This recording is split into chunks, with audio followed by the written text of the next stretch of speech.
वृन्दावनेश्वरी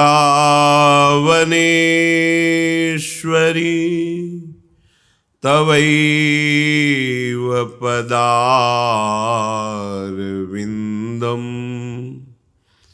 प्रेमामृतैकमकरन्द रसौघपूर्णम्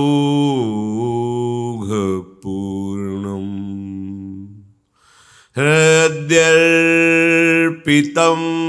मधुपते स्मरतापमुग्रम्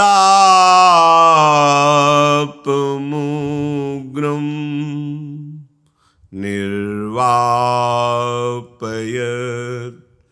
परमशीतलमाश्रयामि परमशीतलमाश्रयामि।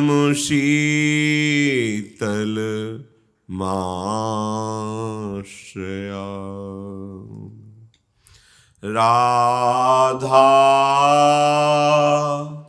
राधा राधा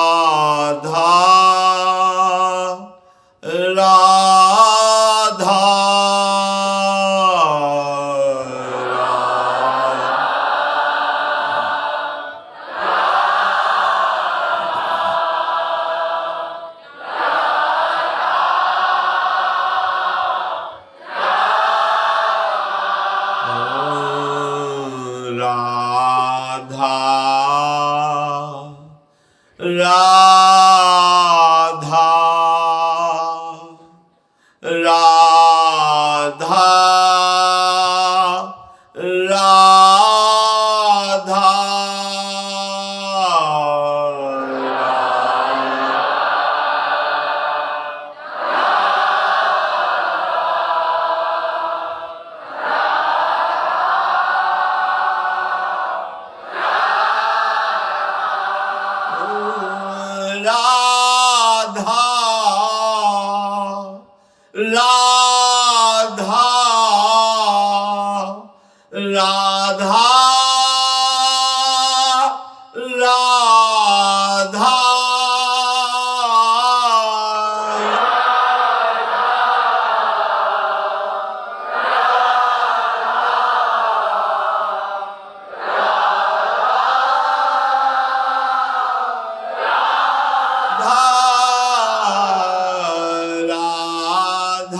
राधा राधा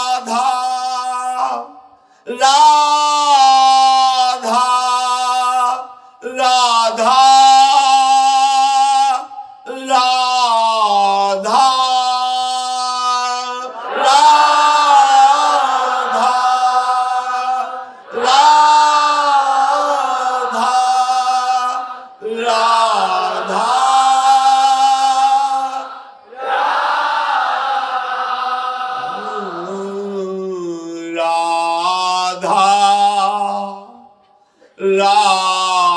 राधा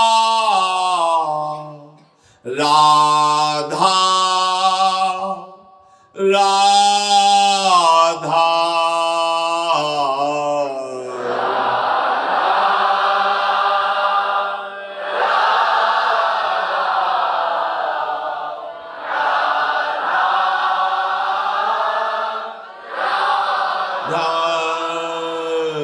राधा राधा राधा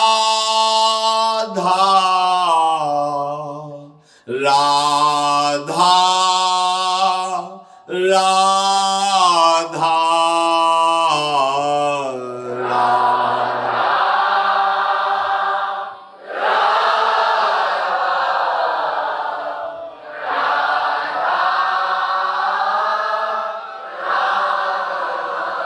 राधा राधा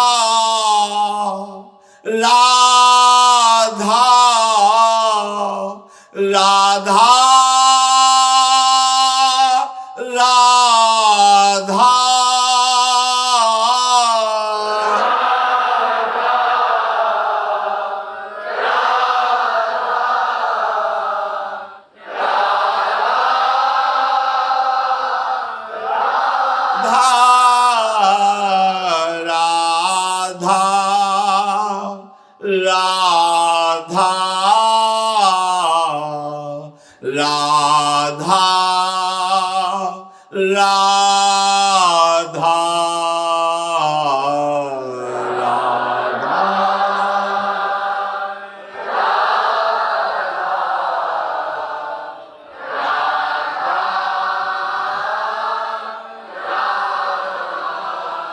श्री राधा वल्लभ लाल की जय।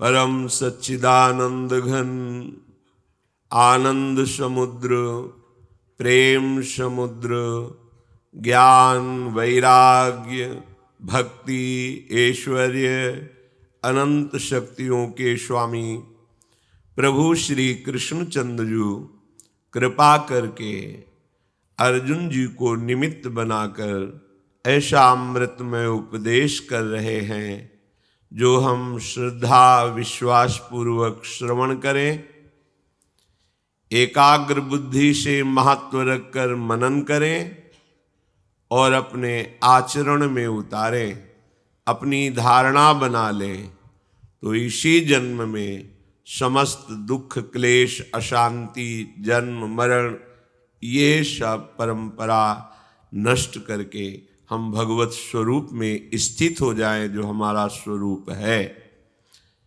जब तक प्रकृतिजन्य भोगों में हम आनंद की खोज करते रहेंगे तब तक हमारी दुर्गति नहीं रुकने वाली।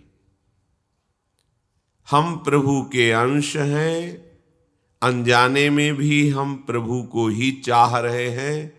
हमारी मांग आनंद समुद्र है, आनंद बिंदुओं से हमारी तृप्ति नहीं होने वाली। जैसे ओस कणों के चाटने से प्यास नहीं बुझती, ऐसे विषयों के भोगने से सुख की लालसा नहीं मिटने वाली। ये एकमात्र प्रभु के चरणारविंद का चिंतन करने से ही तृप्ति का अनुभव होगा। ये जो विषयों का आकर्षण है, शरीर में प्रियता है, यही हमारा घोर दृढ़ बंधन हो गया है। इसीलिए प्रभु होते हुए भी कह रहे हैं कि मैं उनमें नहीं हूं, वो मेरे में नहीं है। ये कितनी घाटे की बात। हमारे प्रभु कह रहे हैं, तुम यदि प्रकृति में आकर्षित होकर भोगों में रत हो तो मैं तुम में नहीं हूं, तुम मेरे में नहीं हो, ऐसे भटकते रहोगे। वस्तुतः प्रभु के सिवा हमारा अस्तित्व ही नहीं है, वही वो है, हम हैं ही नहीं। हमने जो मान रखा है एक शरीर में मैंपन, अंतःकरण में तदात्म भाव, कर्ता भोक्ता भाव, ये केवल अज्ञान से मान रखा है। भगवद वाणी का श्रवण करने से हमारे हृदय की ये अज्ञान वृत्ति नष्ट हो जाती है। सुंदर विवेक का प्रादुर्भाव होता है। विवेक जो सत असत का निर्णय करता है, जाने हुए सत में उसकी स्थिति होने लगती है। बस फिर समझाने की जरूरत नहीं पड़ती। फिर अपने आप जो हमारी मांग है, मैं मरूं नहीं, मैं सदैव सुखी रहूं, कोई मुझे बहुत प्यार करे, हम सदैव आनंदित रहें। ये जो हमारी मांगे हैं, ये त्रिभुवन में कहीं किसी लोकांतर में, पद प्रतिष्ठा में, भोगों में कदापि नहीं हो सकती। ये एकमात्र हम भगवान के अंश हैं, तो अंशी से ही पूर्ण होगी। हमारी मांग अनजाने में भी श्री भगवान की ही हो रही है, क्योंकि मैं मरूं नहीं, अविनाशी का अंश हूं, इसलिए मेरी मांग है। मैं सुखी रहूं, क्योंकि सुख सिंधु का अंश है, इसलिए मांग है सुख। मैं किसी भी तरह से, कैसे भी ऐसे प्यारे को प्राप्त करूं जो सदैव मुझे प्यार करे। पर हमारी खोज संसार में है, हम खोज कर रहे हैं, कोई हमें प्यार करने वाला मिले। बार बार धोखा मिलता है, प्यार तो कहीं मिल नहीं रहा, फिर भी आशा है कोई प्यार करे। तो अहेतुकी प्यार करने वाले केवल प्रभु हमारे जो अंशी हैं श्री हरि, वही है। दूसरा कोई तुम्हें प्यार नहीं कर सकता। दूसरा जो प्यार करता है वो स्वार्थ का नाटक कर रहा है। जहां उसे अपने स्वार्थ में बाधा पड़ती नजर आएगी, तब आपको पता चलेगा कि ये प्यार नहीं, ये तो स्वार्थ कर रहा था। और चाहे जितना अपराध बन जाए, चाहे जितने अवगुण हमें परास्त कर लें, पर यदि हम हरि का आश्रय ले लिया है तो वो कभी छोड़ते नहीं। उनका प्यार किसी गुण को देखकर, तपस्या को देखकर, महिमा को देखकर नहीं होता। ये मेरा है, बस इस भाव से प्रभु का प्यार होता है। और हम यही तो चाहते हैं कि कोई मेरे गुण दोषों को ना देख करके केवल मेरे से प्यार करे। वो केवल प्रभु कर सकते हैं। तो जब जांच हुई अंदर से चिंतन के द्वारा, तो पता चला कि हमारी मांग तो सिर्फ श्री भगवान में है। मैं अविनाशी, मैं सुख स्वरूप, किंचित मात्र जहां दुख का लेश न हो और मुझे प्यार मिले, तो प्यार समुद्र है, प्रेम समुद्र है, आनंद समुद्र है, ज्ञान समुद्र है। यही तो हमारी मांग है। पर हम प्रभु से विमुख होकर के जगत, भोग, व्यक्ति, वस्तु, स्थान, इसमें भटकते चले जा रहे हैं। और ये बात समझ में नहीं आ रही, भटकते जा रहे हैं। पुराने छूटते जा रहे हैं, नए संबंध बनाते जा रहे हैं। पुराने संबंधों की स्मृति से हमारा मन भरा हुआ है, नए संबंध और भरते चले जा रहे हैं। जहां हमें पूरा का पूरा मन निर्मल करना है, वहां हम और प्रपंच भरते चले जा रहे हैं, केवल इस बात के लिए मैं सुखी हो जाऊं, मैं मरूं नहीं, मैं दुख का लेश कभी ना देखूं। पर दिशा गलत हो गई है। ये बहुत बात चुभती है। श्री भगवान कह रहे मैं उनमें नहीं हूं, वो मेरे में नहीं, बड़ा घाटा हो गया। जो सर्वत्र हैं, सब रूपों में हैं, वो कह रहे हैं जो प्रकृति की तरफ आकर्षित होकर भोगों में लगे हुए हैं, हमारे वचनों का पालन नहीं करते हैं, मेरे आश्रित नहीं हैं, वो मेरे में नहीं, मैं उनमें नहीं हूं। ये बहुत घाटे की बात हो गई। प्रभु कह दे जाओ तुम्हें जो मन आवे सो करो, भोगोगे। ये कोई अच्छी बात नहीं हुई, ये हमारे लिए सबसे बड़ी हानि की बात हो गई। जब प्रभु डांट के कहें कि मैं देखता हूं तू कैसे मनमानी कर सकता है, अब ये अच्छी बात हो गई। अब आनंद होकर नृत्य करो, अब तुम्हारा कोई बाल बांका नहीं कर सकता, क्योंकि वो कहते हैं ना कि मैं देखता हूं तुम कैसे कर सकते हो, तो कर तुम, अकर तुम, अन्यथा कर तुम, सर्व समर्थ प्रभु ने मेरा ठेका ले लिया, अब मस्त रहो, कोई बिगाड़ नहीं सकता। पर हाय कितनी दुख की बात हो गई। प्रभु कह रहे मैं तुम में नहीं, तुम मेरे में नहीं हो। यद्यपि वही वो हैं, उनके सिवा हमारा अस्तित्व नहीं है। जैसे श्री भगवान कह रहे यथाकाश स्थितो नित्यम वायु सर्वत्र गो महान तथा सर्वाणि भूतानि मति स्थानीत्युपधारय। जैसे सब जगह विचरने वाली महान वायु नित्य ही आकाश में स्थित रहती है, ऐसे ही संपूर्ण प्राणी मुझ में ही स्थित रहते हैं, ऐसा तुम मान लो। देखो, फिर कृपा करके बोले। पहले के श्लोक में कहा मैं ही सबको व्याप्त करके विराजमान हूं, पर मैं उनमें नहीं हूं, वो मेरे में नहीं है। कौन? जो प्रकृति के आकर्षण में अपने स्वरूप को भूल गए, अपने अंशी प्रभु श्री हरि को भूल गए। भगवान ने अपना परिचय बताया है, मैं क्षर और अक्षर से भी अतीत हूं। क्षर, नाशवान, ये तीनों देह से लेकर तीनों लोक, अक्षर जो आत्मस्वरूप, इससे भी मैं अतीत हूं।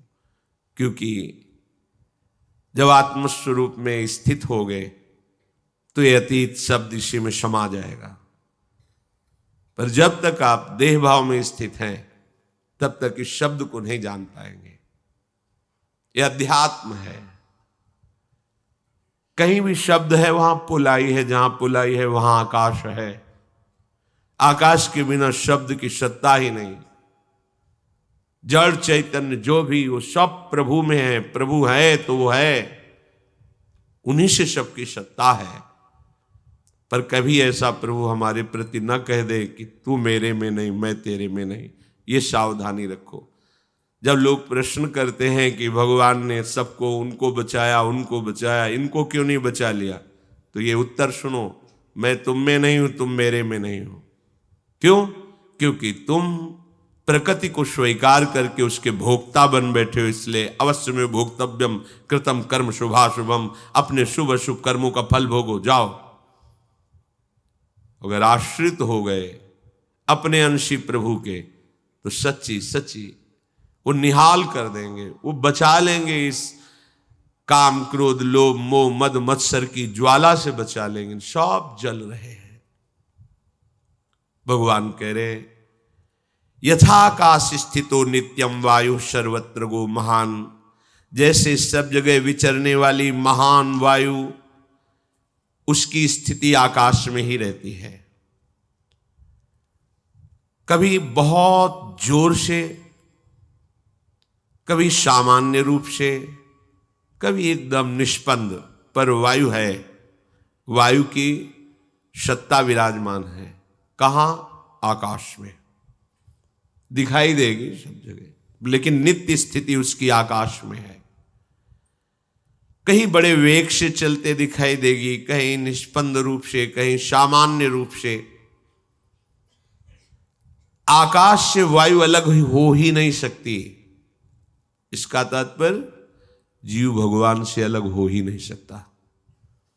कहीं वो जड़ रूप से दिखाई दे रहा है, कहीं चैतन्य रूप से दिखाई दे रहा है, पर वो है भगवान में ही। अपने लोग ऐसे माया के अज्ञान से युक्त है कि हम भगवान को खोज रहे हैं। खोजना नहीं, उनके होना सीखो। हो गए तो वो प्रकाशित हो जाएंगे, तुम्हारी खोज खत्म हो जाएगी। हम बहिर्मुख हैं, खोजेंगे तो बाहर ही खोजेंगे, पता नहीं चल पाएगा। घर में खोई हुई वस्तु बाहर जीवन भर खोजते रहो, नहीं मिलेगी। वस्तु की प्राप्ति के लिए लौटना पड़ेगा, बाहर से लौटना पड़ेगा। अंदर आओ, अपने घर में जो खोई वस्तु घर में ही मिलेगी।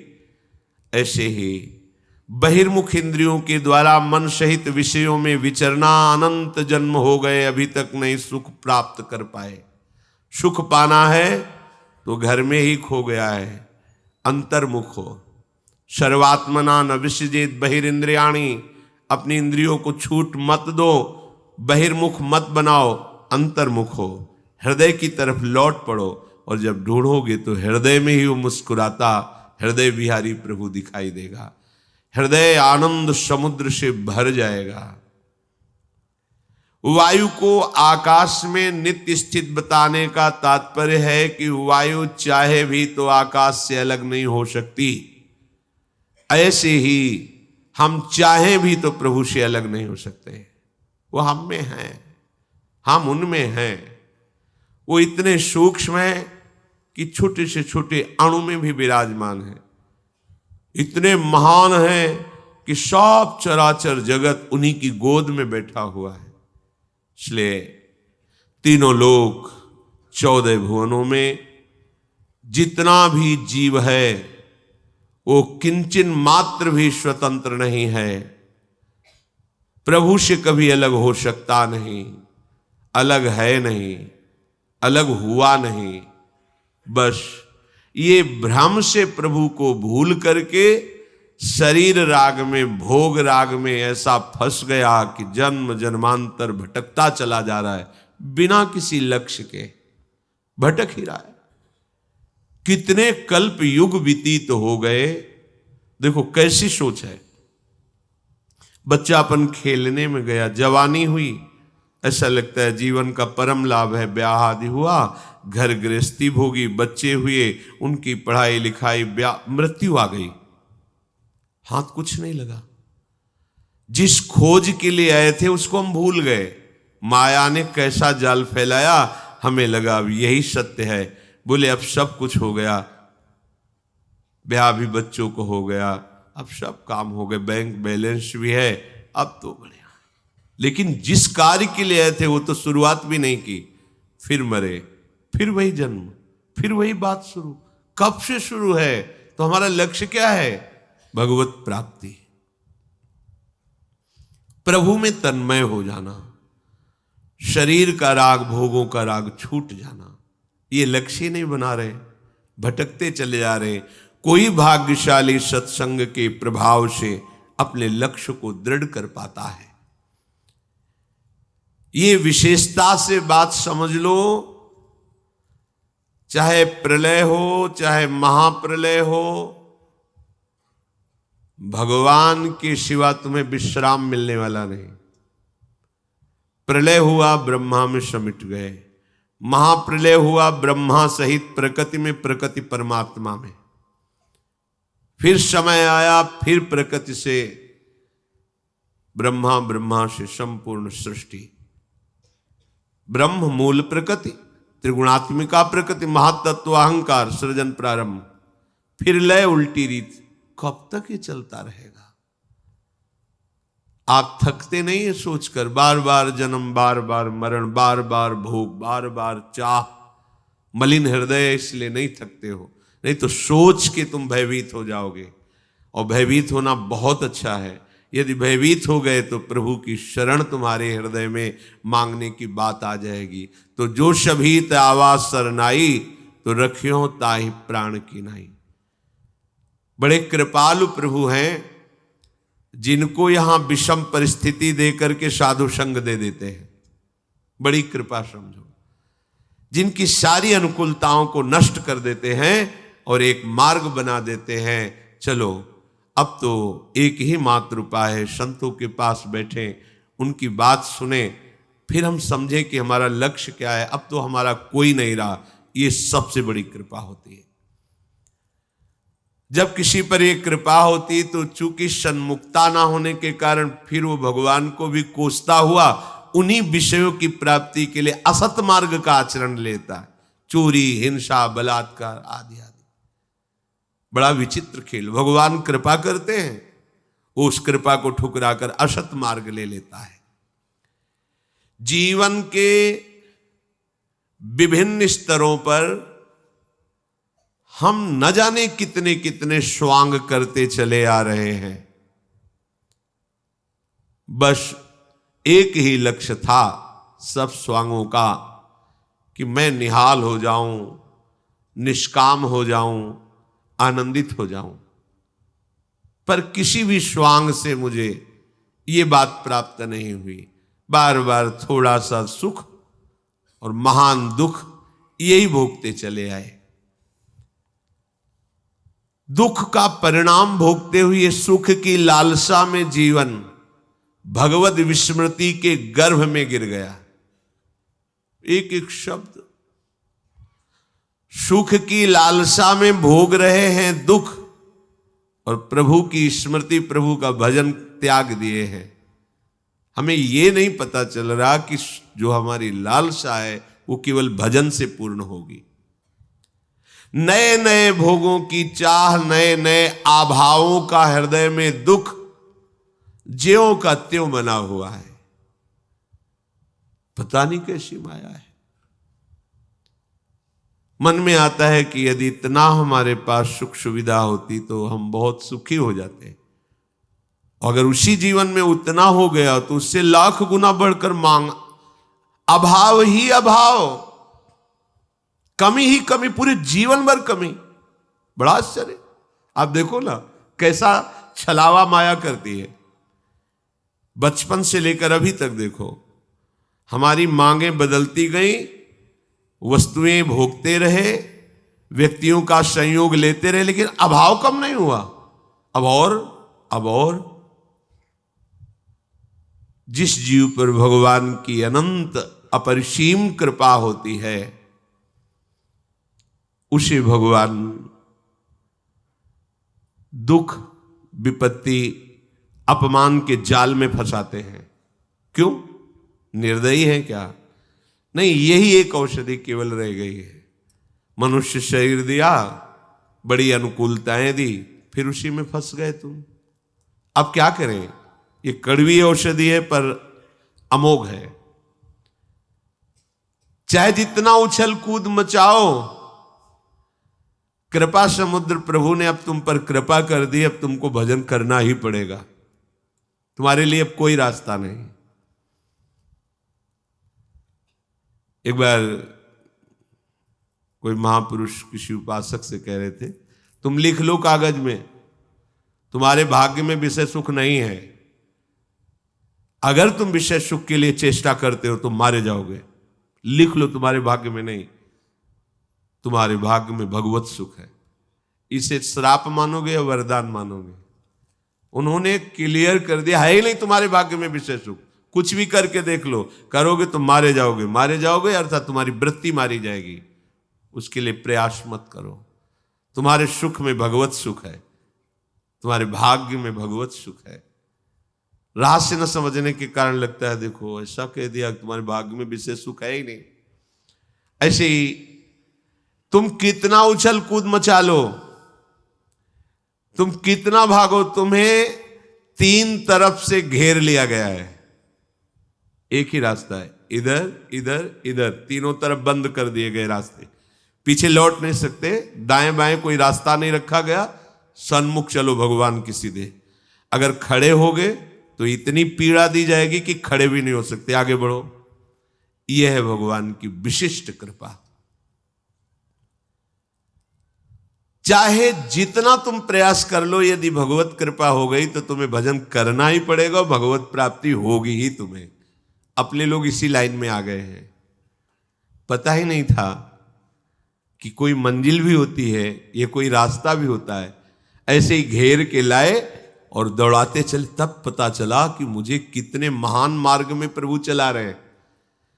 अब इसमें ऐसी प्रतिकूलताएं भी आती कि पीछे मुड़ के देखो तो कुछ है ही नहीं, बंद है, साइड में कोई है ही नहीं, आगे का रास्ता बड़ा खुला हुआ है, खड़े हो नहीं सकते। तब रोना आता है, कितने कृपालु हो, कितने कृपालु हो।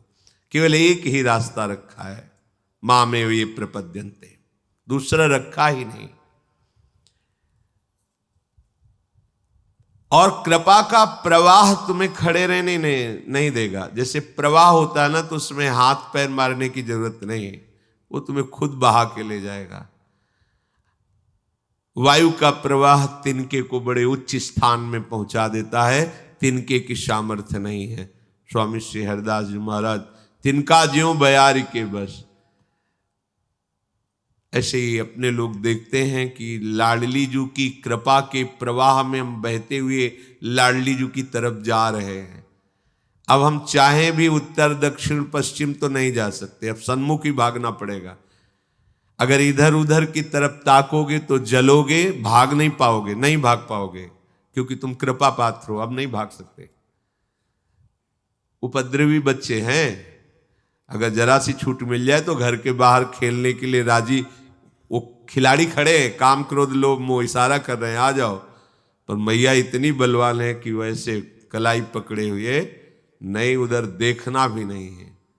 ऐसी कृपा रूपी मां, प्रियालाल की कृपा रूपी मां हमें ऐसे पकड़े हुए हैं। सच्ची मानिए, प्रतिपल ये अनुभव हो रहा है कि उनकी कृपा कितनी अहेतुकी है और कितनी समर्थ है। जो हमें महान पीड़ा देने वाले वो मुस्कुरा के बुला रहे हैं, हमें लगता है इनके साथ खेलने में बड़ा आनंद है, पर वो कृपा करके ऐसे पकड़े हुए, नहीं आनंद नहीं, वो आग है, उसमें जाओगे तो जल जाओगे, नष्ट हो जाओगे, और घसीट कर कृपा हमें लिए जा रही। प्रवाह में अनंत अपरिसीम मार्ग ऐसे तय होता चला जा रहा है जो हम कभी चल ही नहीं सकते थे। भूमिकाएं बदलती चली जाती हैं, कृपा का प्रभाव हृदय की स्थिति को बदलता चला जा रहा है। इसलिए तुम अपने विचारों में, एकादश स्कंद में भी लिखा हुआ है, यदि ऐसा अनुभव करो कि प्रभु की हमारे ऊपर अपार कृपा है, क्योंकि मुझे मनुष्य शरीर मिला, सत्संग मिला, भगवान नाम का परिचय मिला, प्रियालाल की उपासना मिली, अपार कृपा है, और जो दुख सुख पूर्व कर्म के अनुसार आए उसे चुपचाप सह लो। उपासक कभी अपने दुखों सुखों की गाथा दूसरे से नहीं कहता। अगर हम दूसरे को दुख बताएंगे भी तो क्या निवारण हो जाएगा? क्या रही मन मन की मन व्यथा, रखिए मन में गोए, सुनिठ लई हैं लोग सब बांट न लई है कोई। और हर पल प्रभु का स्मरण करते हुए मेरे ऊपर अपार कृपा हरि की है, जो ऐसा चिंतन करता है तो जैसे पिता की संपत्ति का स्वयं पुत्र अधिकारी हो जाता है, ऐसे परम पद का वो अधिकारी हो जाता है। ज्यादा प्रयास करने की जरूरत नहीं इसमें। इसमें प्रयास का मतलब है असाधन से बचना। हम प्रभु की तरफ तो उनकी कृपा से बह रहे हैं, असाधन उस कृपा के प्रवाह के विरुद्ध चलने के लिए हाथ पैर मत मारिए, बस यही प्रयास है। जो धारा तुम्हें कृपा की ले जा रही है उसके विरुद्ध आप काट कर इधर उधर चलने की कोशिश मत कीजिए, तो धारा तुम्हें प्रियालाल तक पहुंचा देगी। जो बहुत कृपा पात्र अच्छे साधक होते हैं उनके मन में भी स्फुरणाएं होती हैं भोगों की, सुखों की, किंतु वो उन मन की स्फुरणाओं को उदासीन भाव से काटते रहते हैं। जो साधारण साधक होते हैं वो भी काटने की चेष्टा करते हैं, पर द्वेष भाव से। ये सूक्ष्म विषय है। हमारे अंदर कोई भोग की इच्छा हुई, कोई भगवत विरुद्ध बात आई तो हम उससे द्वेष करने लगते हैं। ये क्यों आई, इसको हट जाना चाहिए, हाय हाय, नहीं हटेगी, दृढ़ हो गई, क्योंकि आपने द्वेष कर लिया। जैसे कोई व्यक्ति है आपके सामने से जा रहा है और वो आपसे कटुवचन बोल रहा है और आप उसको उत्तर देने लगे, द्वेष करने लगे, तो रुक जाएगा। अब समस्या बढ़ गई। अगर चुप रहते तो बोलता हुआ चला जाता। अगर कोई अच्छा बोल रहा है आप उससे प्रिय भाषण करने लगे तो रुक गया, वो राग है। रागात्मक और द्वेषात्मक दोनों स्फुरणाएं उपासक के हृदय में होती है, पर जो ऊंचाई पर चढ़ने वाला उपासक होता है दोनों इन बातों से मतलब नहीं रखता। नहीं, प्रायः प्रश्न होते रहते हैं, बहुत परेशानी है, मन ऐसा, मन काहे को तुम मन में इतना तन्मय हो रहे हो, थोड़ा अलग होइए और बोलने दीजिए उसको जो बोल रहा है। आप मंत्र का स्मरण कीजिए, नाम का स्मरण कीजिए, शांत रहिए। ये उपासक की गलती हो जाती कि ऊहापोह करने लगता, अब क्या करूं, मन ने तो ये मांग लिया, अब क्या, कुछ नहीं, एकदम तटस्थ, राधा राधा राधा, ना उसमें द्वेष। क्यों आया? अच्छा आया तो आप राग न द्वेष, बहुत जल्दी मन शांत हो जाएगा। उस उपासक का मन बहुत जल्दी शांत हो जाता है जो अपने हृदय की, मन की स्फुरणाओं से उदासीन रहता है। शब्द पकड़ो, उदासीन उसे कहते हैं, न शत्रु भाव न मित्र भाव, उदासीन। कोई मतलब नहीं, तू बोलता रहे। मेरे गुरुदेव ने बताया कि ये नाम जप करो, ये मंत्र जप करो, मुझे गुरु की बात माननी है, और वो नाम मंत्र चल रहा है, सदाचरण कर रहे हैं, असदाचरण की प्रेरणा मन कर रहा है, हम उदासीन है उससे। कोई परेशानी होने की जरूरत नहीं, सब परेशान हो जाते हो आप लोग।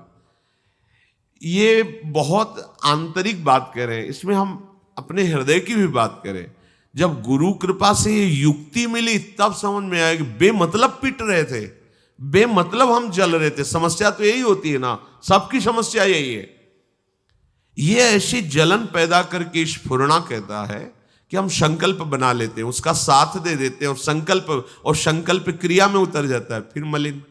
फिर मलिन, बार बार पश्चाताप, बार बार कसम खाना हम ये नहीं करेंगे, फिर हम वही करते। नहीं सुधरोगे।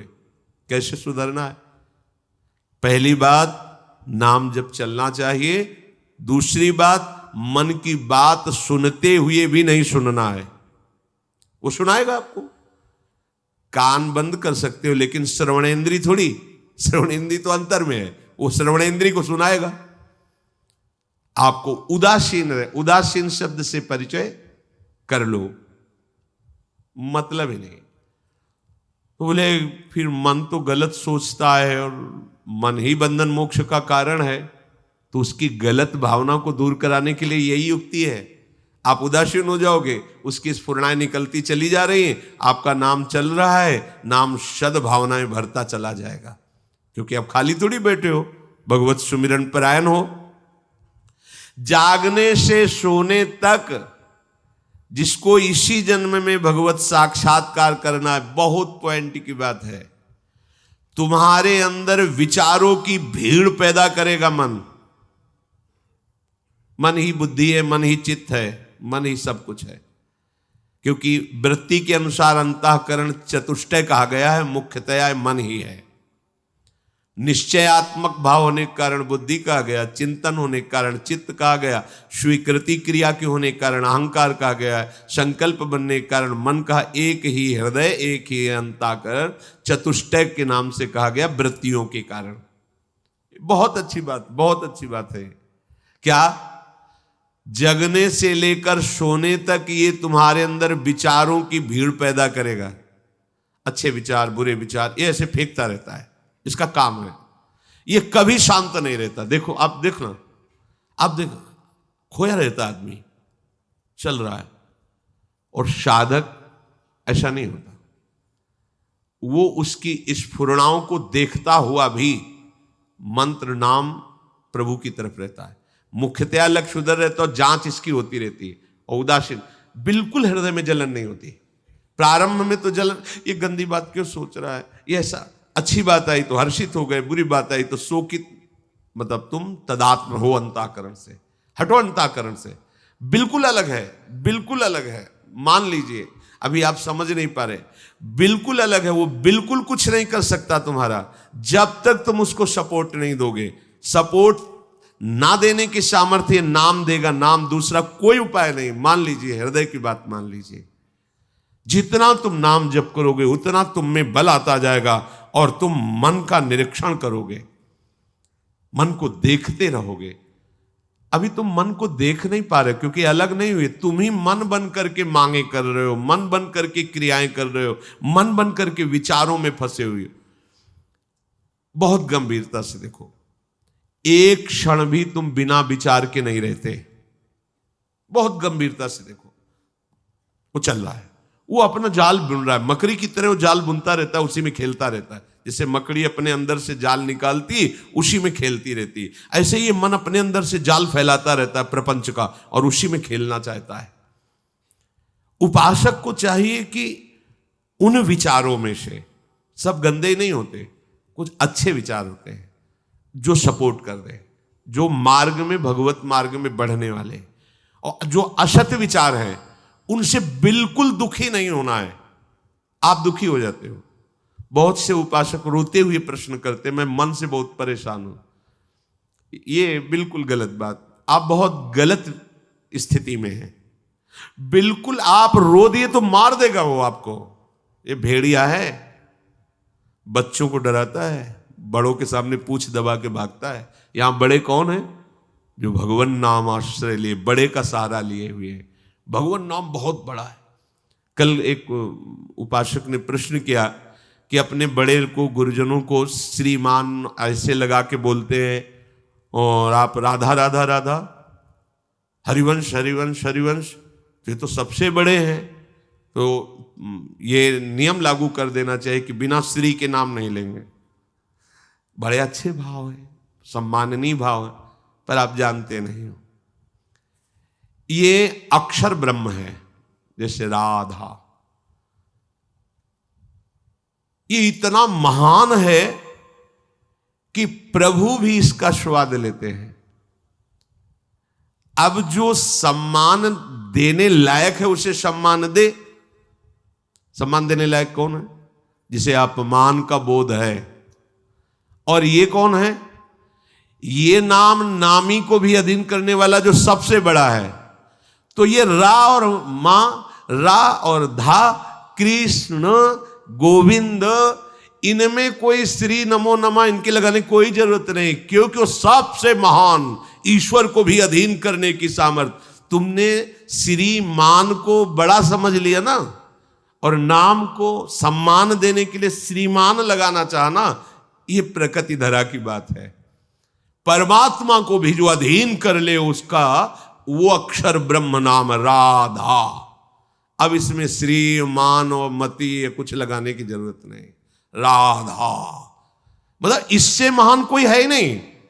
जैसे किसी का नाम व्यक्ति का है, अपने से बड़ा है, तो पूज्य भाव आरोपित करने के लिए उसमें श्रीमान ऐसा लगाया जाएगा। लेकिन नाम से बड़े प्रभु भी नहीं है, तो हम क्या लगाएं उसमें? श्री और मान तो बहुत छोटी बात हो गई। नाम से बढ़कर प्रभु भी नहीं है, प्रभु भी नाम के अधीन है। नाम स्वामी है, प्रभु सेवक है। जहां स्वामी विराजमान होगा सेवक को वहां आना पड़ेगा। नाम, अब नाम के आगे ऐसा श्रीमान ये सब लगाने की जरूरत नहीं। हरिवंश हरिवंश, राधा राधा राधा राधा, ये अपने इससे महान कुछ नहीं। अगर हम ये सोचते हैं कि राधा नाम को सम्मानित करने के लिए श्री आगे लगाए या पूज्य मान ऐसे, तो मतलब राधा नाम की शोभा श्री और मान से हुई ना। ये प्रकृति में होता है, व्यवहार में होता है। वो खुद इतना महान है कि सबसे महान ईश्वर कृष्ण भी राधा, कृष्ण नाम इतना महान है कि सर्वेश्वरी श्री लाडली जो कृष्ण कृष्ण बोल। अब वहां श्री और मान में सब लगाने बहुत विचार नहीं। ऐसा महान नाम जब हमारे जिह्वा पे चलेगा तब हमारी सामर्थ्य होगी कि ये जो मुझे भयभीत करने वाला मन है, विचारों के जाल में फांस कर मुझे दुखी सुखी करता रहता है, इस पर हम शासन कर सकते हैं। ये विचारों का ओहापोह साधक जब तक नहीं मिटाएगा तब तक निरंतर भजन नहीं चल पाता। सब डूबे रहते हैं। आप देखना, कोई भी कहीं भी बैठा हो, वो डूबा रहता है। नाम चल रहा है एकदम, नहीं नहीं तो कहां थे? नहीं कुछ नहीं, कुछ नहीं, क्या हो तो प्रपंच जाल में थे। आप देख लो, कोई रागात्मक वस्तु व्यक्ति स्थान, कोई द्वेषात्मक वस्तु व्यक्ति स्थान, इसके सिवा और कुछ नहीं था। देख लो, कोई लीला में नहीं डूबे थे, उसी में डूबे थे। विचारों के जाल को काटना हमारा इस समय परम कर्तव्य है। आप एक क्षण भी चूकेंगे वो विचार का जाल फैला देगा हृदय में। इसीलिए साधक हर समय शांत, एकाग्र बुद्धि, कीर्तन में तो तन्मय, वाणी में तो सामने वाणी में दृष्टि लगी हुई, श्रवणेंद्रिय सुन रही, और मन से में एक एक अक्षर पर दृष्टि लगाए हुए उसका गान कर रहे हैं। इसको विचारों के लिए समय नहीं देना है। अगर आप मन को समय देंगे तो आपका सारा समय चाट जाएगा मन, और फिर वही जन्म मरण के चक्र में पहुंचा देगा। ये थोड़ा विचारों से आपको खाली होना है, तभी भजन बने। बोले भजन नहीं बनता, क्यों नहीं बनता? वो ठसाठस भरे हुए हैं विचार, वो भेजता चला सत असत, जो भी जन्म जन्मांतर है वो विचारों को ऐसे फेंकता जा रहा है, यहां तक कि फिर रात्रि की नींद भी खत्म हो जाती है। अगर थोड़ी झपकी लगी तो वही प्रपंच, नींद में भी स्वप्न शुरू, स्वप्न में भी वही सब प्रपंच संसार। और विचारों को काट करके भजन भरते चले जाओ, भगवत भाव भगवत विचार, तो जागृत स्वप्न सुषुप्ति स्फुरत में राधा पदाब्ज छटा। मन बढ़िया पक्ष भी है इसका, बुरा पक्ष भी है तो बहुत बढ़िया पक्ष है। इसके विचारों को नष्ट करके भगवत विचार भर दो, रात दिन बिना किसी प्रयास के भजन करेगा आपका मन ही भगवदाकार वृत्ति से युक्त हो जाएगा। उपासक को चाहिए कि इन विचारों की दयनीय दशा में ना फंसे। बहुत सुलझी हुई बात है। यदि आगे बढ़ना है अध्यात्म में तो अंदर के विचारों को काटना सीखें। हम अंदर के विचारों में आसक्त हो रहे हैं, भयभीत हो जाते हैं, क्योंकि काम आया अब तो नष्ट कर देगा। कैसे नष्ट कर देगा? कैसे नष्ट कर? हमारे पास नाम है, हमारे पास गुरुदेव की कृपा है, हरि का आश्रय है। हम मन की इस बात को नहीं मानते हैं। वो बार बार आपके सामने दृश्य लाएगा, सुख की भोगी हुई वृत्ति लाएगा, आपको आकर्षित करेगा। आपकी दृष्टि राधा नाम पे होनी चाहिए, आपकी दृष्टि गुरुदेव के वचनों में होनी चाहिए। ये हमारा दुश्मन हमारे नाश के लिए आया, कभी आपका पतन नहीं हो सकता। पर जहां स्फुरणा हुई तो आप दुश्मन भाव छोड़ करके मित्र बना लिया और उसी के भाव में विचरने लगे। अब वो आपको नष्ट कर देगा। एक बार मलिन भाव जीत जाता है तो हजारों बार जीतने की उसमें ताकत आ जाती है, और एक बार मलिन भाव को मिटा दोगे तो हजारों बार मिटाने की ताकत आ जाएगी आप में। इसमें प्रारब्ध काम नहीं करता। भाग्य में होगा तो बच जाएंगे, नहीं बचोगे, पहले समझ लो। इसमें प्रारब्ध काम नहीं करता, इसमें विवेक काम करता है, भजन काम करता है। प्रारब्ध से कोई त्यागी महात्मा नहीं बनता, प्रारब्ध में नहीं लिखा है। ये भजन से त्याग उत्पन्न होता है। विवेक हुआ, विवेक से असत का त्याग और सत में स्थिति। ये जो लोग कहते हैं ना भाग्य होगा तो फिर, अरे भाई हमारे भाग्य में भजन कहाँ लिखा है? तो किसके भाग्य में भजन लिखा है? भजन भाग्य में नहीं लिखा है। भजन करने के लिए मनुष्य जन्म दिया गया है। अब आप भजन न करो, भोगों को भोगो, ये तुम्हारी बात है। प्रारब्ध से केवल सुख दुख मिलता है, भजन नहीं। भजन का मार्ग कृपा से मिलता है, और हम पर कृपा हो गई है। अब हमको विचारों में नहीं फंसना है, विचारों को काटते हुए भजन में फंसना है। भजन का निरंतर तैल धारावत चिंतन में लाना, विचारों को नष्ट कर देना है। विचारों को नष्ट कैसे किया जाता है? भजन पर दृष्टि रख करके। पर यहां उपासक नए नए बीज बोने लगता है असत भावना के। पकड़ है महापुरुषों की। चले हैं हम जड़ से संसार के अस्तित्व का भाव मिटाकर भगवान के अस्तित्व में स्थित होने के लिए, पर नए नए हम बीज बोने लगते हैं। किसी की निंदा, किसी की स्तुति, किसी में गुण, किसी में दोष, कोई मित्र, कोई शत्रु। अब हम ये बनाने आए कि मिटाने आए? हृदय से देखो। बहुत लोगों का ऐसा स्वभाव होता है, बिना मित्र बनाए रह नहीं सकते, बिना वो बात किए नहीं रह सकते, बिना व्यवहार बनाए नहीं रहते। भाई यहां वृंदावन आए हैं हम, परमार्थ मार्ग के पथिक हैं, तो क्या करने आए हैं? केवल प्रियालाल से हम मित्रता करने आए हैं। केवल प्रियालाल से ही हम बात करने आए हैं। यहाँ केवल प्रियालाल से ही हम मिलने आए हैं। यहाँ केवल प्रियालाल के होने आए हैं। देखो ना अंदर विचार करके, आप क्यों आए हो यहाँ? प्रियालाल के लिए आए। फिर ये क्यों कर रहे हो? ये नए नए बीज क्यों बो रहे हो हृदय में? राग द्वेष के, निंदा स्तुति, ये नया परिचय क्यों बना रहे हो? पुराना परिचय, बाप बाबा मर गए लेकिन संबंध अभी यही बना हुआ है। उनकी चर्चा, उनकी बात। उपासक नए बीज बोने नहीं आया, पुराने बीजों को भस्म करने के लिए उपासना में कदम रखा है। हम पुराने संबंधों को मिटाकर यहां नए नए संबंध बनाते हैं। परमार्थ में भी चल जाता है, काका गुरु हो, दादा गुरु हो, मौसी हो, क्या मतलब परमार्थ में। अरे भैया इन सबको मिटाने के, बोले धर्म की बहन, तो अधर्म की बहन कौन है हमारी? हमारी तो सब ही है ना। हाँ बिल्कुल, ये माया का प्रपंच है, कुछ नहीं, एकमात्र गुरु वाणी। निरंतर उसी पे चलना, बस किसी से संबंध नहीं।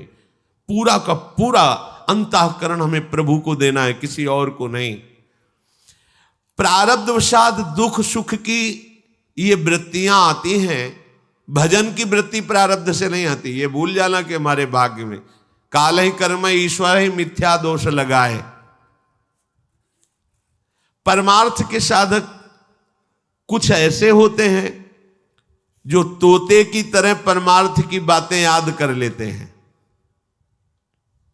और लोगों के बीच में बैठ करके वही परमार्थ की बातें करते हैं, पर जीवन में कभी एक श्वास भी परमार्थ में व्यतीत नहीं करते। ये बड़े महापुरुषों की बातें हैं।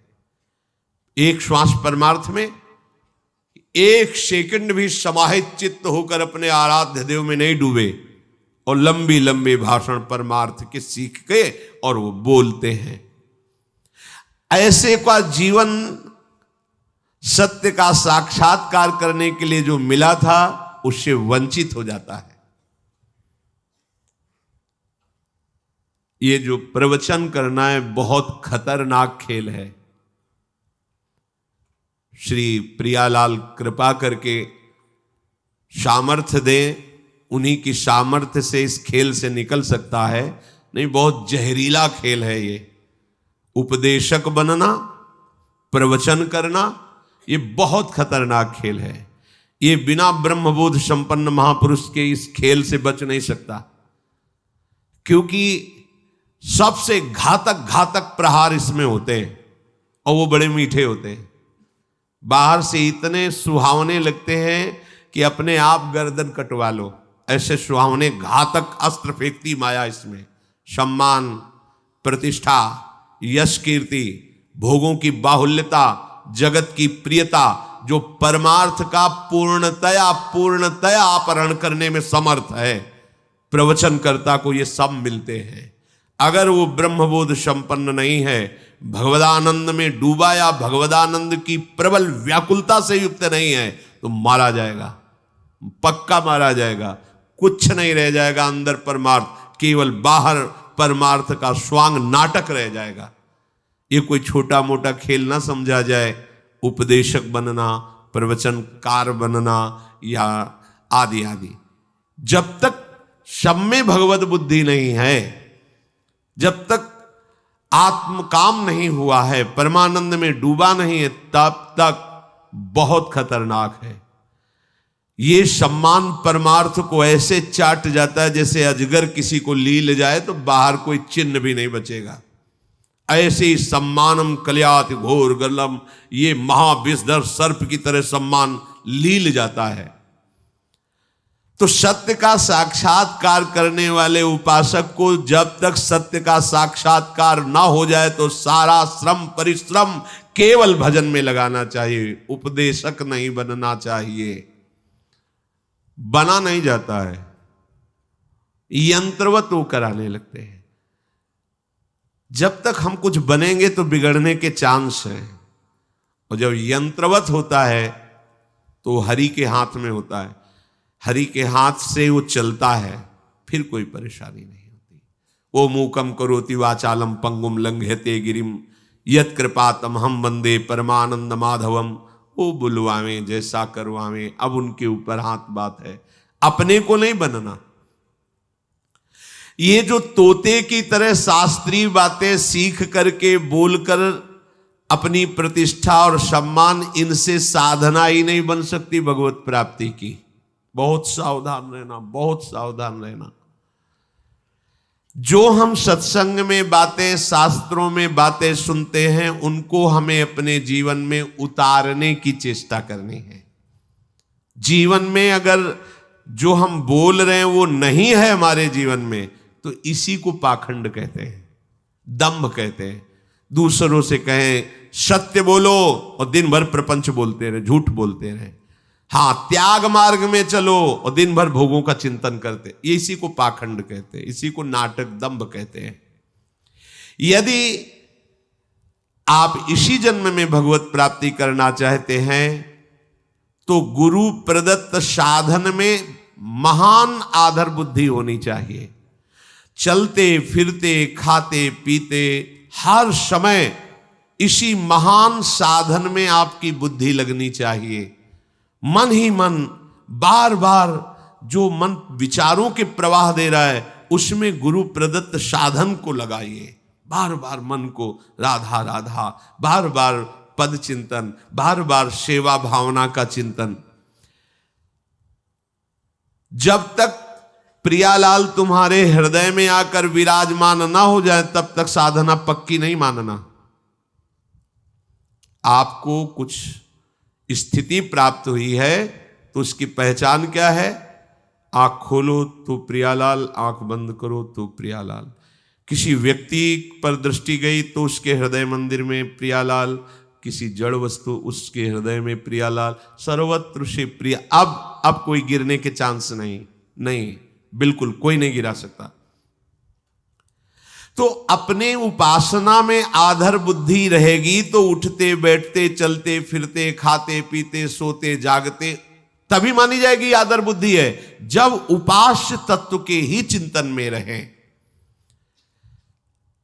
किसी के सामने अपनी उपासना का प्रदर्शन न करें। जैसे श्री जी की सेवा हो रही है तो हमारी ये भावना नहीं होनी चाहिए कि हम ऐसा श्रृंगार करें कि लोग देखकर प्रभावित हों। बदल गई भावना। हम अपनी लाडली जी को दुलार कर रहे हैं, लाडली जी ने जिन्हें दर्शन के लिए बुलाया है वो बैठे देख रहे हैं, वो बैठे सुन रहे हैं।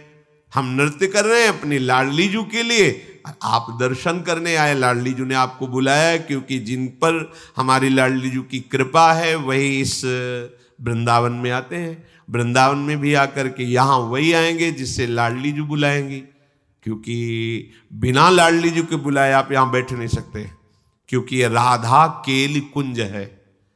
ये राधा केली कुंज है। राधा केली कुंज में उसी का प्रवेश होगा जिसको श्री किशोरी जी ने पास किया है। आ जाओ दर्शन करो। हमारा भाव केवल आराध्य देव पर होना चाहिए। जैसे अपने लोग नृत्य करते हैं, ये अगर भाव है कि चार लोग देख करके कहें कि वाह कैसा नृत्य है, और हमारे अंदर ये भाव है कि वो वाह बोले, तो वो उपासना नहीं होगी, वो वासना होगी। और अगर हमारे हृदय में कि मेरी महारानी जो लाडली जो विराजमान है और उनको सुखी करने के लिए हम, बहुत बड़ा साधन है भगवत प्राप्ति का।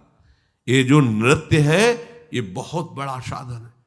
मतलब इससे लाडली जो बहुत जल्दी रीझ जाती है। हमारे रिजवाल ठाकुर हैं, मधुकर शाह जी राजा थे पर परम वैष्णव भी थे। तो दिन भर तो अन्य सेवाओं में भगवत सेवा और राज सेवा, पर रात्रि में वो एकांत में जाकर के शयन के समय, जब श्री ठाकुर जी महाराज का शयन होता, उस समय अपने चरणों में नूपुर बांध करके और भक्तजन ताल मृदंगादि के द्वारा संगीत, और वो नाचते थे। नृत्य में वो इतने बेसुध हो जाते थे कि मैं नाच रहा हूं इसकी स्मृति गई, प्रभु को रिझाने के लिए। नियम था, रोज नियम से। और आपको बताएं, जो आप उपासना करो उसे नियम से करो। नियम से सत्संग सुनो, नियम से जप का एक नियम लो, नियम से सेवा जो लो, बहुत काल तक, दीर्घ काल निरंतर सत्कार सेवितो दृढ़ भूमि। जब दीर्घ काल तक किसी कार्य को आप सत्कार पूर्वक निरंतर करेंगे तो आप सिद्ध हो जाएंगे। कोई लोग कहते हैं हमें 20 वर्ष हो गए नाम जप किए, कोई अनुभव नहीं हो रहा। 20 वर्ष कितनी मजाक की बात कर दी। आप कुछ वर्ष नियम से नाम जप करके देखिए, जैसे साधना में साधक चलते हैं, आनंद ही आनंद होगा। अब चलनी में गैया दुहे और दोष दही को दे, बेविचार, गंदे भोजन, गंदे लोगों का संग, गंदे आचरण, और आपको हमें 50 वर्ष हो गए तो 50 जन्म हो जाएंगे भाई।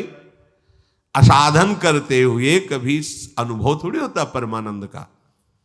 एक दिन वो मधुकर शाह जी किसी सेवा कार्य से विलंब हो गया है, ठाकुर जी का शयन हो गया।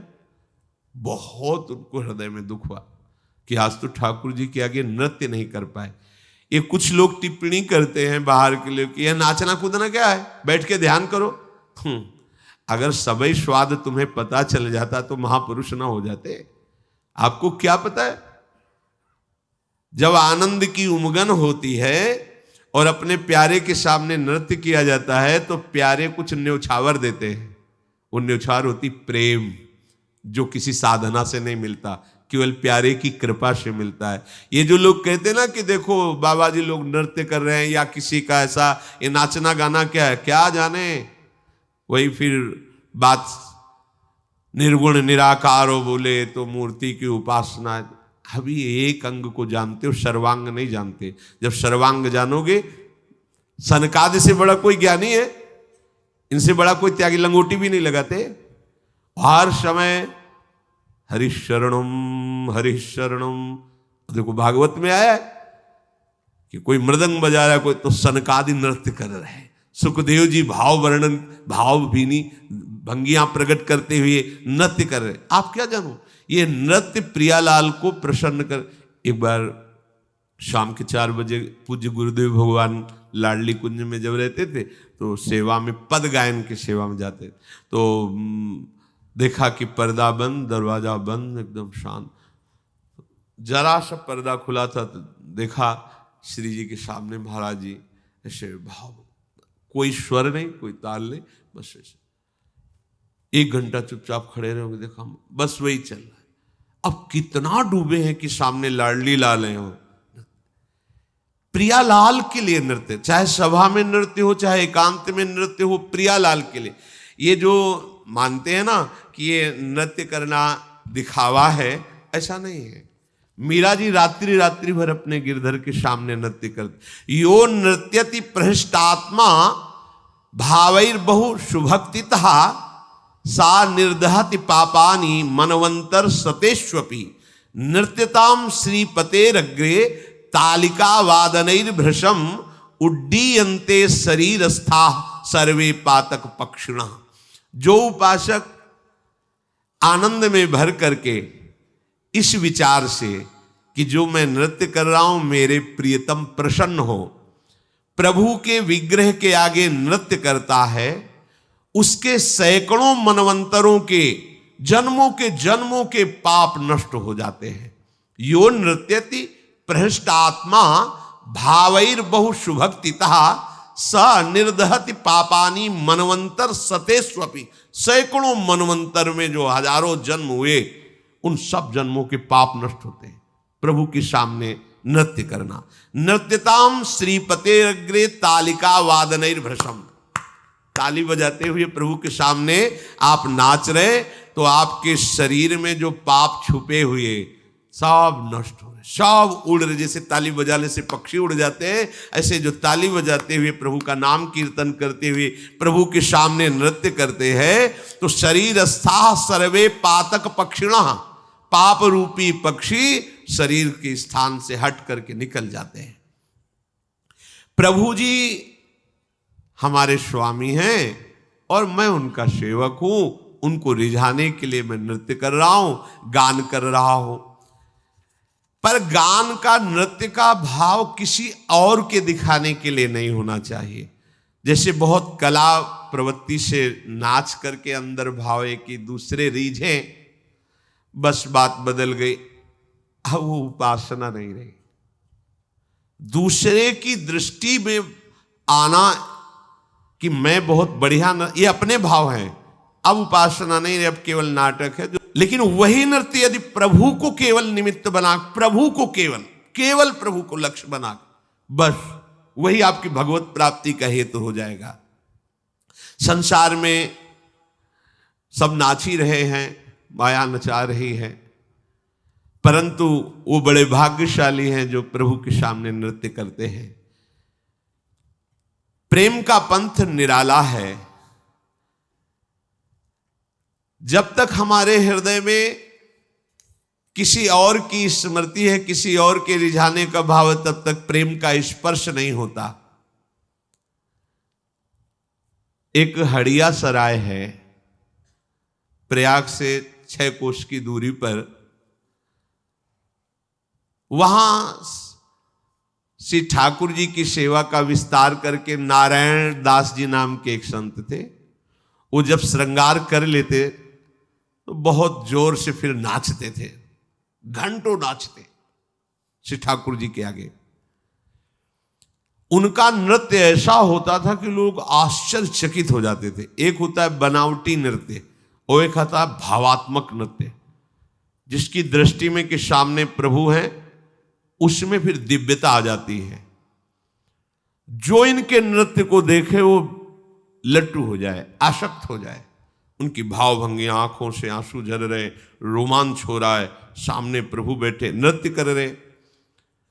तो वहां का शासक मीर था।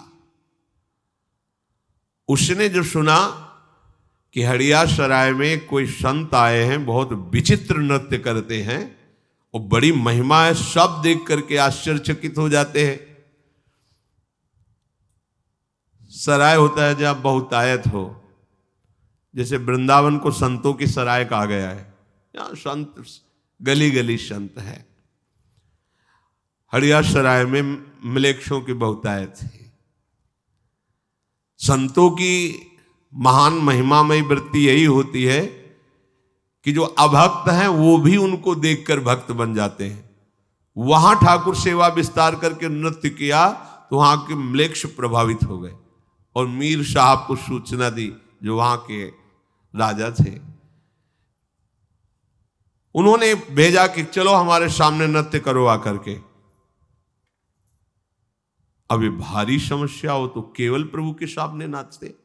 हरि ही के आगे नृत्य करे, हिये धरे यही धरे, देश देशनी में जहां भक्त भीर है, हड़िया सराय मध्य जाय के निवास लियो, लियो सुनि नाम सो मलेच्छ जाति मीर है, बोली के पठाए महाजन हरिजन सबे, आयो है सदन गुनी ल्याओ चाह पीर है, आनी के सुनाई भई बड़ी कठिनाई, अब कीजे जोई भाई वो निपट अधीर है। नारायण दास जी केवल अपने प्रभु के लिए नाचते थे, संत थे, पर उनके जब नृत्य की महिमा वो मीर राजा ने सुनी, उन्होंने आदेश किया कि यहां जितने भी देश के गुणी हैं सब बुलाए जाते हैं, तुम नृत्य के गुणी हो, आओ और हमारे दरबार में हमको नृत्य दिखाओ। ये बड़ी समस्या में फंस गए कि राजा है, अगर इसकी बात नहीं मानते तो ये भक्तों को और भक्तों को सताएगा भी, अगर बात मानते तो हमारा नियम टूटता है, क्योंकि हम केवल प्रभु के लिए नृत्य करते हैं, किसी और के लिए नहीं। ऐसा होता है। पहले बादशाह लोग, राजा लोग संतों को अपने दरबार में बुलाते थे उनकी सिद्धियां देखने के लिए। गोस्वामी जी को भी बुलाया था, तुलसीदास जी को अकबर सम्राट ने, पहला पहला परिचय था। सुना तो आदेश भेजा। संतों को लगता था कि अगर नहीं जाएंगे तो ये संत द्रोह ना पैदा कर दे, संतों को मारना, संतों को सताना, इसलिए अगर हमारे जाने से राजी हो जाए तो चलो। संतों की भावना पुष्ट हो जाए इसलिए महापुरुष जन जाते थे, कोई डरते नहीं थे। गए ना कोई प्रणाम ना कोई नमस्कार, जो भगवान के भक्त होते हैं सब बैठा लो, थोड़ा भक्त हृदय भी, चमत्कार दिखाओ, आप सिद्ध संत हो हिंदू धर्म के, चमत्कार दिखाओ। तो उनका हमें तो कोई चमत्कार आता नहीं, हम तो राम राम राम जपते, जो प्रभु दे देते पा लेते हैं, हमें तो कोई चमत्कार। बोले हमने सुना है तुम सिद्ध पुरुष हो, चमत्कार दिखाओ, हमारी आज्ञा का उल्लंघन मत करो। तो उनका वास्तविक मुझे कोई चमत्कार नहीं आता है। और वास्तविक जो भक्त है उनके, उनका हमारी आज्ञा का उल्लंघन का मतलब समझते हो? हमें आता ही नहीं तो हम क्या आपको दिखाएं, हम तो बस राम राम राम इतने जानते हैं। बोले नहीं, मैं जाओ इनको जेल में बंद करो, खाना पीना बंद कर दो, इनका बंद कर, जेल में बंद। गोस्वामी जी ने हनुमान जी से कहा कि हमें जेल वेल से तो कोई परेशानी है नहीं, चाहे आप गंगा किनारे रखो चाहे जेल में रखो, तो हमें तो सियाराम ही कहना है, पर आप अपनी इज्जत देख लो। क्या इज्जत? आप सियाराम के दास, हम सियाराम के दास, बादशाह में जेल में बंद करवा दिया आप। वही हनुमान बाण की रचना, हनु हनु हनुमंत हटीले बह रही मार वज्र के की, करोड़ों अरबों बानर प्रकट हो गया। यहां एक बंदर नहीं दिखाया, अरबों बानर विध्वंस मचा दिया दिल्ली में, बादशाह के महल में हजारों जितने सैनिक अंगरक्षक उठा, उनको कोई जरूरत है बंदूक की क्या? अब वो सैनिक लिए खड़े, पीछे से आग चढ़े, मुंह भरा गिरा, एक से एक बलवान मार, हाहाकार मच गया। मिनट भर में सूचना गई कि उस फकीर को बाहर निकालो, नहीं विध्वंस हो जाएगी पूरी दिल्ली। सामने जाकर के हाथ जोड़े प्रणाम करके अकबर, अरे आप ये चमत्कार पहले दिखा देते। बोले हमें पता ही नहीं कि चमत्कार है, हम कोई चमत्कार है, हम तो बस राम राम राम। अगर संतों से कोई पूछे कि तुम्हारा चमत्कार क्या, तो क्या जानेंगे? अब राधा राधा कहते हैं, उनकी जूठन पाके जी रहे, अब क्या चमत्कार है? वो करे जो तुम्हारे ऊपर करे, हमें क्या? वो कोई कहते हैं हमने स्वप्न में देखा, आप ये, हम क्या जाने? मालिक जाने। वो क्या तुम्हें स्वप्न में समझा रहे हो, क्या जागृत में समझा रहे?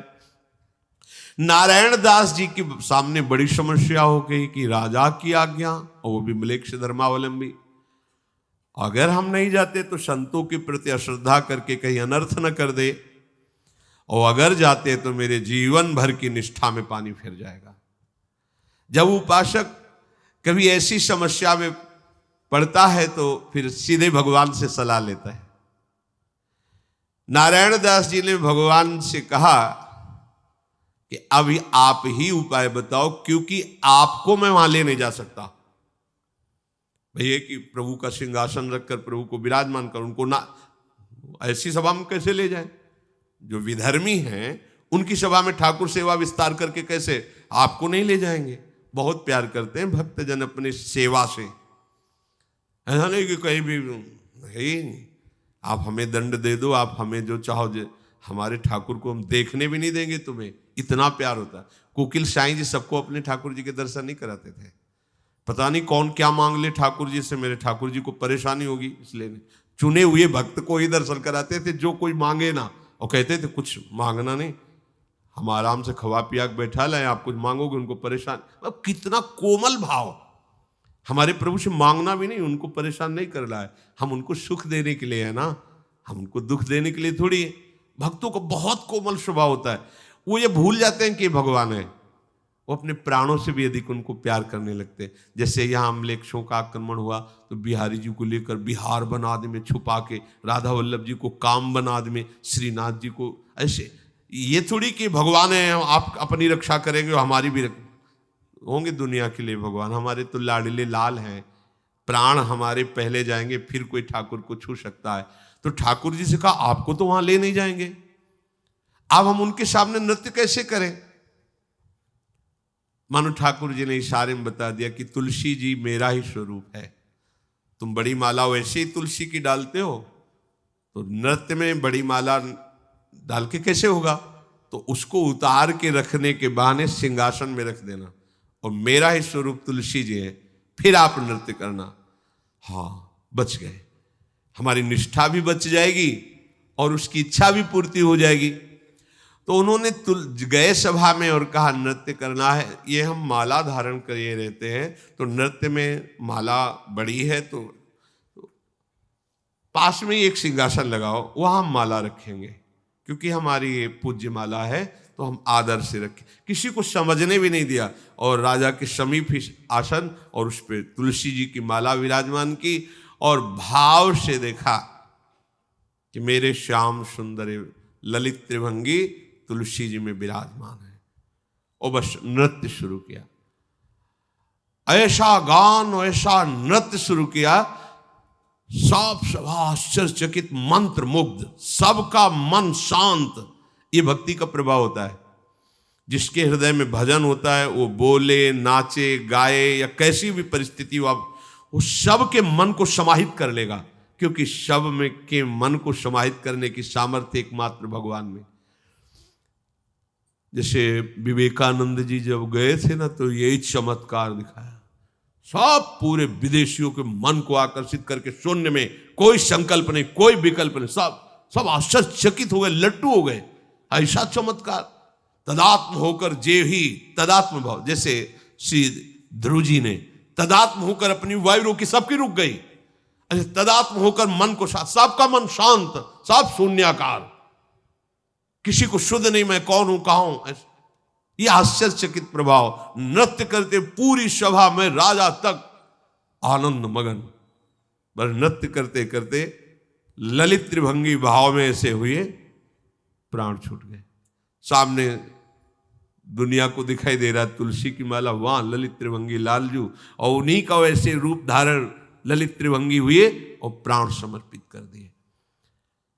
उपासक को कोई भी अपनी भक्ति की चेष्टा नाटक में नहीं लानी चाहिए, दूसरे के दिखावे के लिए नहीं लानी चाहिए। जीवन में श्वास समाप्त होते होते भगवान के दर्शन हो जाने चाहिए। ये महापुरुषों के वचन। मरने के बाद क्या होगा हमें नहीं मतलब है। हमारी श्वास अंतिम होते होते हमारे सामने आप आना चाहिए। और ये आप कब कह सकते हो? जैसे गोपी जन प्रभु से कहती है, अच्छा आप कहते हो वापस चले जाए, जाके करें क्या?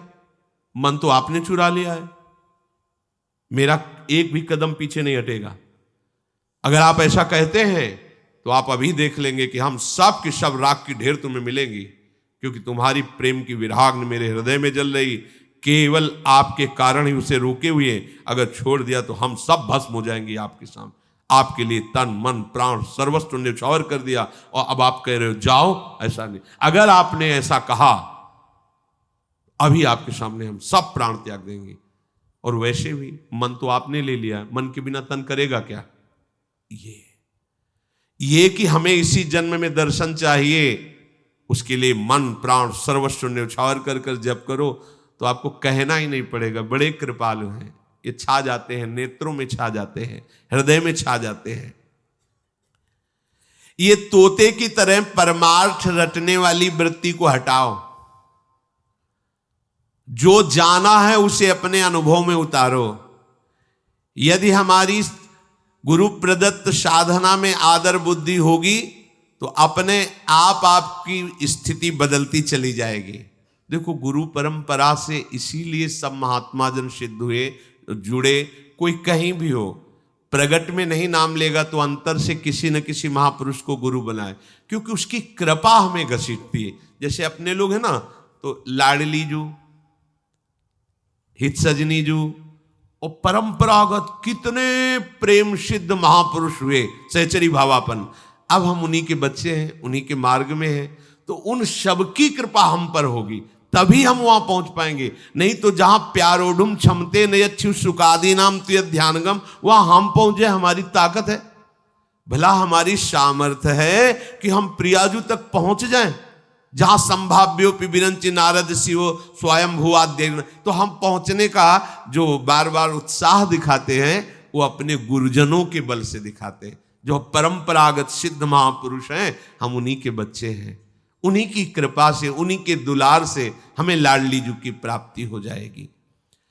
हमने जहां निश्चय किया, ये भी खास बात, जैसा तुम सोचोगे वैसे बन जाओगे, जैसा बनना वैसा सोचना प्रारंभ करो। मुझे इसी जन्म में जीते जी श्री जी से मिलना है, देख लो, ये सोचना है, निश्चय करना है। मुझे जीते जी, हमने निश्चय कर लिया कि इसी जन्म में मुझे प्रभु से मिलना है, प्रभु का साक्षात्कार करना है, तो अब किसी और बात का आदर मत देना।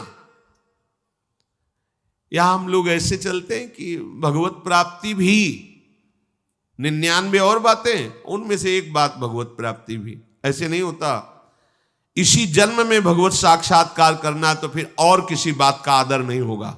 एक ही सर्व महान बात केवल हृदय में रहनी, मुझे भगवत साक्षात्कार करना।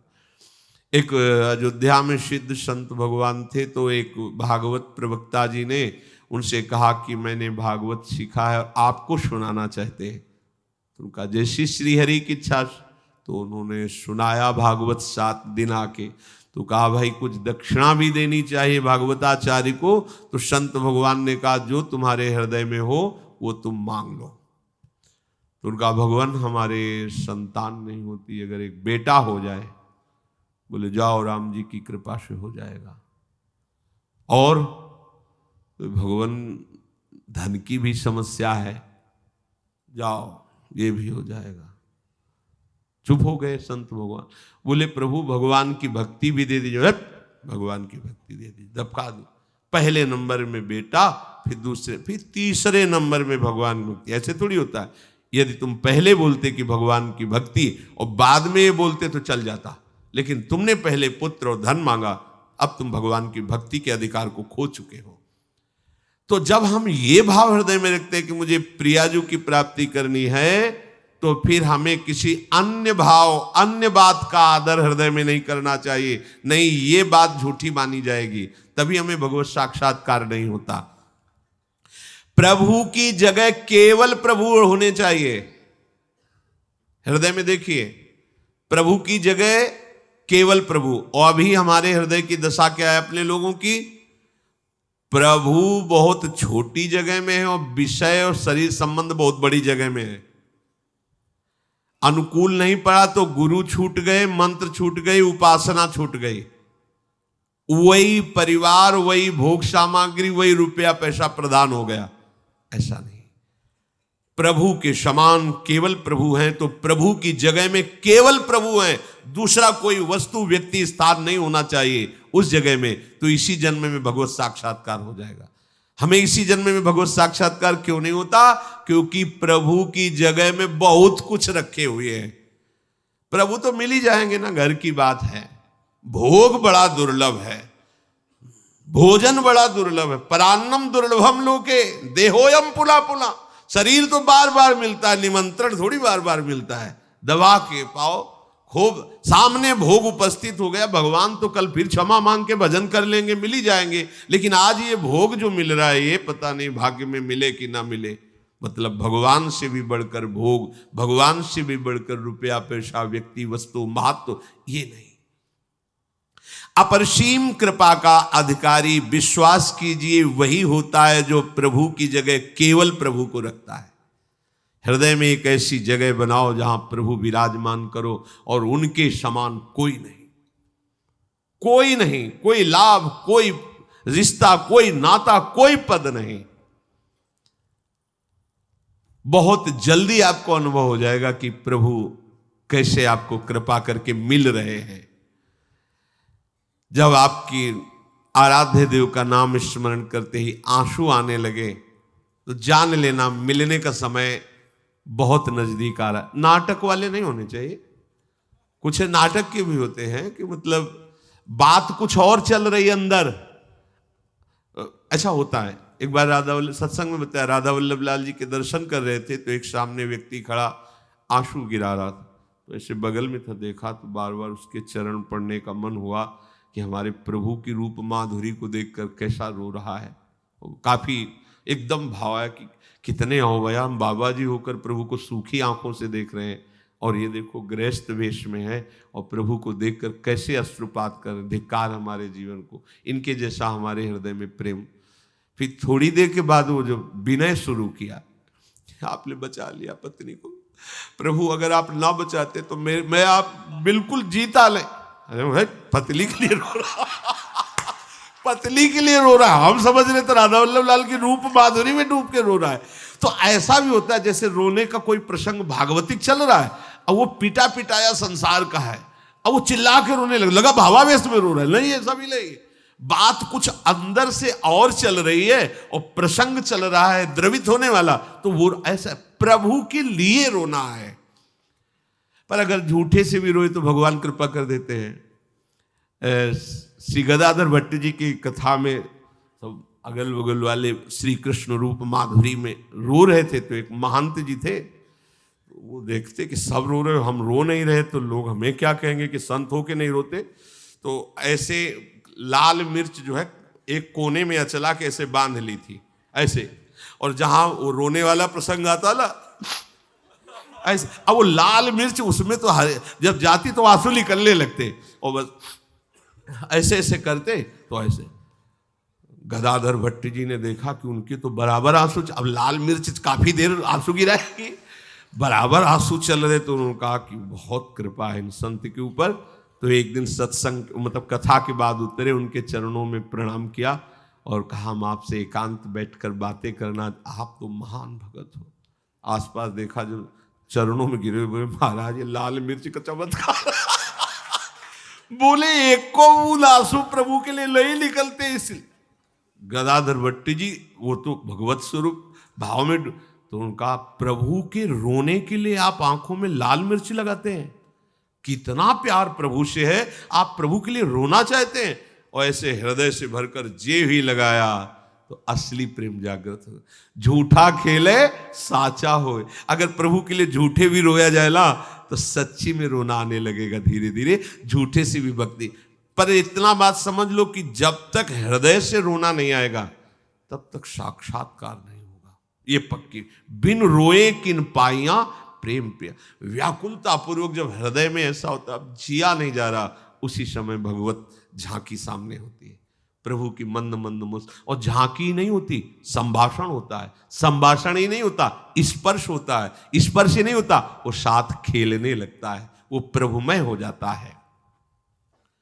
तो आपको ये जो अनुभव करने की वृत्ति बताई कि आप विचारों को नष्ट कीजिए भगवत भजन के बल से, और ये निश्चय कीजिए कि मरने के पहले ही मुझे भगवत साक्षात्कार हो, और जो भी आप भक्ति करते हैं उसमें दिखावा नहीं होना चाहिए, एकमात्र केवल प्रभु के स्थान पर प्रभु ही होने चाहिए। देखो आपकी इस बात की कसौटी होगी, आप जिसे वैराग्य भाव से या गृहस्थ भाव से चल रहे हैं, वो आपने प्रभु के लिए केवल प्रभु का स्थान दिया है, वहां न माता पिता भाई बंधु कोई नहीं। एक सच्ची बात समझ लीजिए, गुरु और प्रभु दो नहीं है। कहीं भी चर्चा शास्त्रों में की गई, वो कहा प्रभु प्रभु ही है। गुरु के मिलने के पहले भी प्रभु प्यार कर रहे थे, अब वो अपने स्वरूप का अनुभव कराने के लिए मूर्तिमान रूप धारण किया है। वो क्या, वो हरि ही है, दूसरा कोई नहीं है। हरि के सिवा कोई गुरु नहीं हो सकता, गुरु ही हरि है, हरि ही गुरु। बंदो गुरुपद कंज कृपा सिंधु नर रूप हरि, महामोतम पुंज जासु कृपा। तो हमारे हृदय में ये बात बैठ जानी चाहिए कि हरि की जगह में केवल हरि ही है, दूसरा कोई नहीं। उनके हम लोग बहुत निम्न नीच स्वभाव के जन हैं। छोटे से विषय को देखा, प्रभु को भूल गए, मतलब प्रभु से बड़ा वो विषय हो गया। किसी व्यक्ति मिला, प्रभु को भूल गए, मतलब व्यक्ति बड़ा हो गया, प्रभु भूल तो उसी को जाएंगे ना जो कम आनंद वाली चीज होगी। अधिक आनंद वाली चीज हमारी स्मृति को खींच लेगी। तो यदि हमारी सानिध्य की वृत्ति में कोई विषय, कोई व्यक्ति, कोई वस्तु, कोई स्थान, कोई पद, कोई घटना आई और हम प्रभु को भूल गए, तो वो प्रभु से बढ़कर हो गई। ये निंदनीय बात हमारे हृदय में नहीं होनी चाहिए। प्रभु की जगह केवल प्रभु होने चाहिए। प्रभु माने तो स्वामी, सबसे प्रिय स्थान केवल, तो कभी स्मरण नहीं छूटेगा। हम लोग प्रभु को बहुत छोटे स्थान पर रखे हुए हैं, मतलब इतने छोटे स्थान पर, एक रसगुल्ला से भी छोटे स्थान पर, एक रसगुल्ला से भी छोटे। भूल गए राधा, मतलब रसगुल्ला का स्वाद राधा नाम सुधा रसम से ज्यादा हो गया। छोटी सी घटना, इसे आप अंदर से देखो, ये चिंतन का विषय। छोटी सी घटना, छोटा सा दृश्य, छोटा सा सुख हमें प्रभु का विस्मरण करा देता है। क्यों? क्योंकि प्रभु का स्थान बहुत कमजोर हमारे हृदय में है। जिस दिन ऐसा होगा, शास्त्र में वर्णन है, त्रिभुवन की राज्यलक्ष्मी देने पर भी आधे पल के लिए प्रभु का विस्मरण ना हो, वही महाभागवत है। महाप्रलय की दशा हो तो भी भगवान का विस्मरण नहीं, महाआनंद की दशा हो तो भी भगवान का विस्मरण नहीं। तो हमें इसी जन्म में प्यारे जू का साक्षात्कार हो जाएगा। क्योंकि जैसे वायु कहीं भी हो, वो आकाश में, आकाश माने अवकाश, अवकाश माने शब्द, यहां आकाश है, आकाश का गुण शब्द है। यहां पुलाई है, बिना पुलाई की आवाज नहीं आ सकती, और जहां पुलाई है वहां वायु है। सब बंद कर दो, अगर वायु ना हो तो सब मर जाए, तो वायु है। ऐसे ही बिना प्रभु के हम है ही नहीं, हमारी सत्ता ही प्रभु। जो है यार, उसको प्राप्त करने में क्या दिक्कत है? जो नहीं है उसमें तुम आसक्त हो, यही दिक्कत है। ये शरीर नहीं है, दिखाई देता है पर नहीं है। ये बड़ा आश्चर्य की बात, ये कल नहीं था, ये कल नहीं रहेगा, अभी केवल दिखाई दे, खोजने पर भी नहीं मिलेगा, पूरी सृष्टि में नहीं मिलेगा। और ये माया के प्रभाव के कारण सामने सत्य भास रहा है नहीं। प्रभु थे, प्रभु है, जो इसमें प्रभु हैं वो रहेंगे, वही थे। अब इस सत्य बात को कम से कम आप लोग तो समझ लें, जो अपने लोग परमार्थ के प्रति संसार में रचे पचे हैं, उनकी बात जाने दो। आप लोग तो सत्संग सुनते हैं, एकमात्र हम प्रभु में हैं। जैसे हम कहीं भी चले, भूमि ही आश्रय होती है। ऐसे हमारा एक एक श्वास, एक एक सेकंड प्रभु की गोद में व्यतीत हो रहा है, हम समझ नहीं पा रहे। प्रभु की गोद में हम बैठे हैं, हमारे हृदय में सूक्ष्म रूप से प्रभु बैठे हैं, विराट रूप से हम उन्हीं में खेल रहे हैं, उन्हीं में जी रहे हैं, उन्हीं में श्वास ले रहे हैं। अरे भाई, उनकी प्राप्ति के लिए केवल उनका तुम स्थान दृढ़ करो हृदय में। हमारी भगवत प्राप्ति में सबसे बड़ा विघ्न है कि भगवान को बहुत छोटी जगह में रखे, बहुत छोटी जगह में। किसी ने कह दे पाखंडी है, भूल गए भगवान को और उसका चिंतन होने। देख लेना आप, वो सब नाटक ही चल रहा है, बस कान में भर बात पड़े तो हमको तुम नाटक समझ रहे हो। हम भूल गए भगवान। एक शब्द भुला सकता है प्रभु को। कितने छोटे हम प्रभु को मान रहे हैं अपने हृदय में। ऐसे महान आनंद दाता को क्या स्थान दिए हुए हैं। एक कोई मुस्कुरा दे तो खत्म। 10 साल से माला चला रहे हैं प्रभु के लिए, उनकी मुस्कुराहट में सेकंड भर मन नहीं फंसा। और ऐसे कोई मुस्कुराएगा हम आपको बहुत प्यार करते हैं, माला टांग दोगे ऐसे ही। बड़ा विचित्र खेल है। देखो माया का आकर्षण कितना विचित्र खेल है। हम प्रभु को कितना छोटा, कितना सस्ता, 100 रुपया निकाले 100 का नोट, भगवान को भूल गए। इन बातों को देखो। ये जब तक कमियां दूर नहीं करोगे तब तक प्रभु के लिए स्थान आप विशिष्ट नहीं दे रहे। और इतने विशिष्ट प्रभु को विशिष्ट स्थान देने वाले को इसी जन्म में भगवत प्राप्ति हो जाती है। जैसे गोपी जन कह रही है, उद्धव तुम्हारा उपदेश कहाँ हम रखे, हमारे हृदय में ठौर ही नहीं रहेगी। ना ही न रहो ही हमारा ठौर। अब हृदय में तो कान भय प्राण में, प्राण भय कान में, ही में ना जान परे कान है कि प्राण है। अपने जीवन को प्रभु से भर लो, प्रभु के लिए ही संकल्प बने, प्रभु के लिए ही निश्चय हो, प्रभु का ही चिंतन हो, प्रभु की दासत्वा हो। हमारे अंदर दासता का भाव विषयों की तरफ है। कोई भी विषय हमें गुलाम बना करके रौंद रहा है, जब तक प्रभु की दासता नहीं आएगी तब तक ये रौंदते रहेंगे। चाहे जितना भेष बदल लो, चाहे जो देश बदल लो। पक्का समझ लेना, अनुभव की बात कह रहे हैं। इनकी दासता में सामर्थ्य है कि विषय दासता से मुक्त होने में कोई श्रम नहीं लगेगा। तो प्रभु के चरणों का आश्रय लेकर निरंतर भजन प्राण रहे। श्री राधा वल्लभ लाल।